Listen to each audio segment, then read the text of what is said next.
You know JavaScript, right? Okay, then tell me, how do you reverse a string without thinking twice? Let's take a string const str equal to hello. This is our string and we want the expected output will be this. How do you do? We want the easiest way. What will be the easiest way? We will take a reverse. First we'll convert the string into array and then we will reverse using reverse method, and after that we'll just stitch. That's it. If you'll run this output, you will see the OLLE age, the expected output.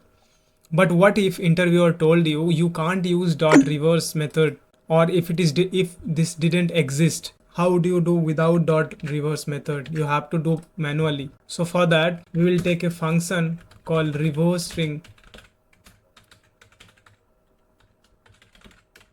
and this reverse string will take a str. We'll store the reverse string into this variable. We will loop from the end like OLLE, and then we will store into this reversed variable. Let's loop from the end. I equal to str dot length minus 1, I less than equal to 0, I minus minus, and then we will store into the reverse variable plus equal to str of I.